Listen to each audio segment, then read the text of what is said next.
Hello everyone. Today we are going to start a new topic about the sedimentation. In the previous topic, we have discussed about the aeration in detail. The what is aeration, the process is, the various types of aerators, design of aerations, and how the aerations is achieved and what are its limitations.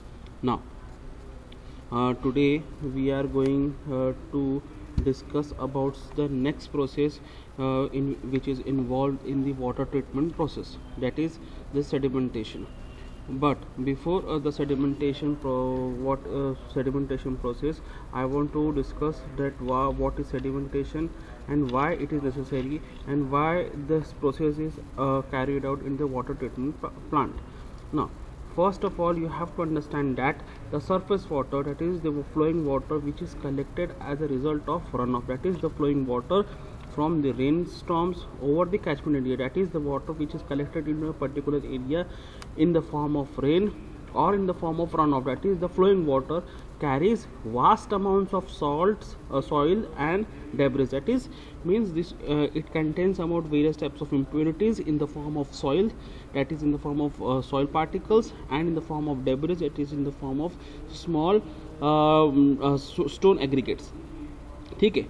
Now to addition of these, to these are added community and industrial waste that are transported through the collective system. Means if they are not separated, then these will goes continuously and goes carrying to the through the water and through the collecting system, means into the pipe through the pipeline system, and it will mix to the water and it will go carry to the from the one end to the another. Means अगर हमने इसको remove नहीं किया तो ये water में ही mix होते हुए आगे कैरी होते जाएगा, और ये आपकी कम्युनिटी वाटर में जो हम लोग जो वाटर को ट्रांसफ़र करते हैं क्या, ताकि एक जगह से दूसरी जगह पे हम उसको टू द कंज्यूमर में हम लोग भेजेंगे, वो उसके साथ में चला जाएगा.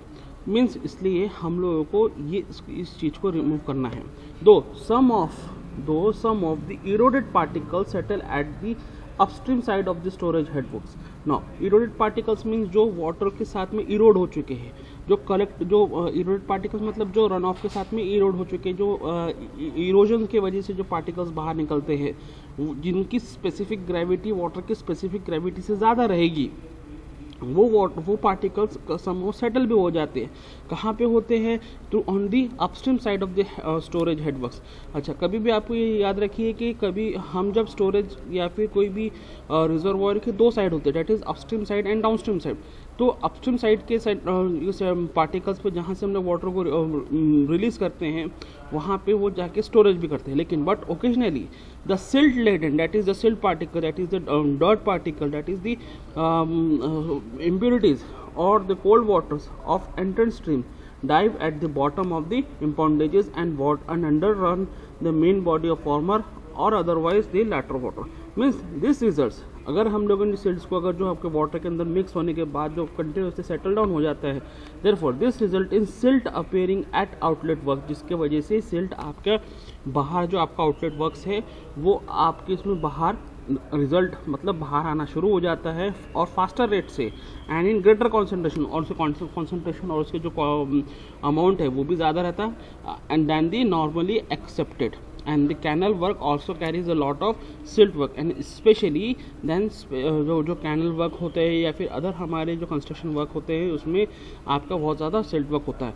इसीलिए तो यानी जो हम यहाँ से जो इस पैराग्राफ पे कंक्लूजन अगर हम निकालें कि एक जो फ्लोइंग वाटर है या फिर एक रनिंग वाटर है, रनिंग वाटर में जो हमको वाटर जो कलेक्ट होता है from the surface of the water और from the sources of the water, जो बेसिकली आइदर हमको रन ऑफ से वाटर मिलता है जो कि फ्लोइंग वाटर से, या फिर हमको रेन स्टॉर्म से वाटर मिलता है, it carries soils and debris.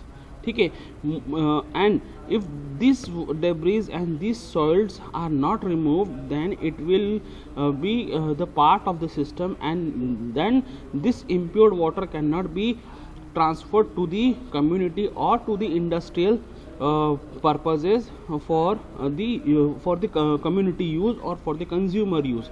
Therefore it is expected as a civil engineer and as a treatment plant engineer to treat it properly and to serve the clean water to the consumers. Therefore, this sedimentation process is introduced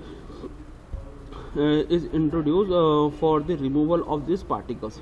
So, what is sedimentation? Sedimentation is the removal of suspended particles by gravitational setting. Okay, and this setting, which is achieved in the tanks that is known as sedimentation tanks, are designed to reduce the velocity of flowing water so as to permit suspended particles to settle out by the gravity. ठीक है, मतलब अब इसके paragraph को अगर मैं आपको समझाना चाहूँ, means sedimentation means the word derived from the sediments. ठीक है, no sediments means again the particle size or particles of impurity, particles of soil, means it is known as sediments, and the removal of sedimentation and the removal of sediment is known as the sedimentation. Okay, now the sedimentation is the removal of suspended particles, means the particles which is added either in the form of soil, either in the form of debris, while the water is carried from one point to the another in the form of sources of water. Okay, either in the form of rainstorm or in the form of runoff by the gravitational setting. ठीक है, जो suspended particle जो उसमें available है वो उसको हमको remove करना है, लेकिन कौन से तरीके से? By gravitational. हमको एडिशनल कोई उसमें फोर्स लगा के उसको सेटलमेंट नहीं करना है. जो सेडिमेंटेशन मतलब जो ग्रेविटेशन फोर्स से सेटलमेंट होता है पार्टिकल्स का, then such process of removal of suspended particles is known as sedimentation, and this sedimentation is achieved in a particular tanks. Then this type of tanks is known as sedimentation tanks. Right now, these tanks are designed to reduce the velocity of flow of water. Means जो अगर आपके water एक and से अगर enter करता है दूसरे and से अगर रिलीज होता है, तो हम उस टैंक को इस तरीके से डिज़ाइन करते हैं ताकि उसकी वेलोसिटी ऑफ वाटर जो एंटर कर रहा है उसकी रिड्यूस हो. क्यों रिड्यूस हो? सो एज टू परमिट, ताकि उसके जो सस्पेंडेड सॉलिड्स है वो सेटल हो सके by the action of gravity. So this is the main concept of this sedimentation. Now the sedimentation is achieved, there are two types of sedimentation, that is first plain sedimentation. Now what is plain sedimentation? When the impurities are separated from the suspended fluid, मतलब जो हमारे fluid में से impurities are separate होती है by the action of natural forces alone. जो अपने आप जो नेचुरल फोर्स है, that is the gravitation force है, उससे हमारे इम्प्योरिटीज वाटर से सेपरेट होती है. And natural aggregation of settling particle, aggregation means जो एक बंच बनता है, एक गुच्छा बनता है, उससे जो आपका ग्रेविटेशन फोर्स जो अगर आपका नीचे सेटलमेंट होता है, then this operation is called as plain sedimentation. ठीक है. नाउ सिमिलरली द सेडिमेंट, अब अगर मान लीजिए जो पार्टिकल्स आपके वाटर की स्पेसिफिक ग्रेविटी से कम होगा, तो वो ग्रेविटेशनल पुल उसको अचीव नहीं कर पाएगी और वो प्रोसेस बायोंसी के ही प्रोसेस में रहेगा, मतलब वो ऊपर उसको तैरता रहेगा. Then this particles can not be achieved और can not be removed by the natural forces alone. Therefore this sedimentation process can be achieved by the addition of some chemicals, and these chemicals are known as while addition of these chemicals are known as, that is sedimentation with coagulants and sedimentation with coagulation. ये आपका second part है, लेकिन मैं आपको first part पे ही अभी आपको stick up रहना है, that is when the impurities are separated by the suspended fluid. अब यहाँ पे सस्पेंडेड फ्लूइड मतलब अब यहाँ पे वाटर भी हो सकता है या कुछ और फ्लूइड भी हो सकता है जिसमें से आपको पार्टिकल्स रिमूव करना है. ठीक है, इसलिए आपको यहाँ पे फ्लूइड बोला गया. By the action of natural forces alone, मतलब यहाँ पे नेचुरल फोर्स कौन सा बोला गया? ग्रेविटेशन. क्योंकि हम लोगों ने डेफिनेशन में ही बोला गया है कि जो सस्पेंडेड पार्टिकल्स ग्रेविटेशनल सेटलिंग से ही होगा उसी को प्रोसीजर बोलेंगे सेडिमेंटेशन। तो यहाँ पर भी आपका सेडिमेंटेशन का जो प्रोसेस है वो आपका ग्रेविटेशन प्रोसेस से ही होना चाहिए। And by the action of gravitation and natural aggregation, जो सेटलमेंट होके जो नीचे में आपका एक बंच फॉर्म हो जाए, मतलब एक गुच्छा फॉर्म हो जाए, किस चीज़ का, आपके वो इम्प्यूरिटीज़ का एंड ऑफ सेटलिंग पार्टिकल्स, उसका नीचे सेटल हो जाए और उसका एक बंच फॉर्म हो जाए और आपके ऊपर में जो वाटर का सिर्फ क्लीन वाटर है, then this operation is called as plain, simple plain sedimentation, जिसमें से हमने कुछ भी उसमें एडिशन नहीं किया गया, वाटर को सिर्फ एक टैंक में रोका गया, रिटेन किया गया और वाटर अपने आप एक्शन ऑफ ग्रेविटी से जो रिमूव करते हैं सस्पेंडेड पार्टिकल्स को, उस प्रोसेस को बोला जाता है sedimentation. But at the same time when chemicals or other substances are added to induce or hasten aggregation, मतलब जब chemicals और other substances और कोई अदर coagulants कोई एडिट करते हैं ताकि टू इंड्यूस और हैसन, मतलब ये प्रोसेस को फास्ट करने के लिए, और addition and settling of finely divided suspended matter, और कौन सा, जो हैसन मतलब फास्ट करने के साथ साथ आपके finely divided suspended matter and colloidal substances and large molecules, then such process is called as sedimentation with coagulation, और सिंपली दैट एक वर्ड उसके लिए आ गया है, दैट इज क्लैरिफिकेशन। ठीक है, मतलब हम सेडिमेंटेशन विथ कोएगुलेशन बार बार नहीं बोलेंगे, उसके लिए एक वर्ड आता है, दैट इज क्लैरिफिकेशन। अगर हमने क्लैरिफिकेशन बोला गया तो मतलब उसका वर्ड ही होगा और उसका मीनिंग ये होगा, that is sedimentation with coagulation.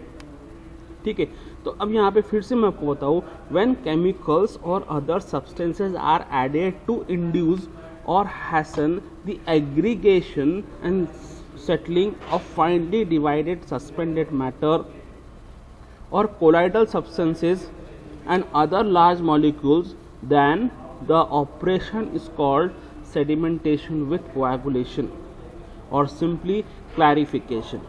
ठीक है ना? अब now next part, ये तो हम लोगों ने बेसिक डेफिनेशंस पढ़ लिए थे। अब उसके आगे हम जो प्रेसिपिटेशंस होता है, that is chemical precipitation. What is chemical precipitation? When chemicals are added to throw dissolved impurities out of solution, the operations is called chemical precipitation. When chemicals, अभी देखिए हम लोगों ने थोड़ी देर पहले यही बोला गया था, यदि यहाँ पे जब केमिकल्स ऐड करते हैं ताकि उसकी प्रोसेस को एग्रीगेट कर सके, फास्ट कर सके, तो वो आपका क्लैरिफिकेशन प्रोसेस होता है। और अब लेकिन उसके आगे एक और स्टेप बढ़ते हैं, when chemicals are added to throw dissolve impurities out of solution, मतलब जो आपके वाटर के अंदर में डिसॉल्व्ड है, जो इम्प्यूरिटीज आपके अंदर उसके अंदर मिक्स्ड है, डिसॉल्व है, सस्पेंडेड नहीं है। अब यहाँ पे दो फर्क पड़ेगा, सस्पेंडेड मतलब जो उसके अंदर है लेकिन वो सस्पेंडेड मतलब मूव कर रही है, लेकिन यहाँ पे क्या है, जो आपके वाटर के अंदर डिसॉल्व्ड है, वो ऐसी इम्प्यूरिटीज का रिमूवल को हम लोग बोलेंगे the operation is called as chemical precipitation.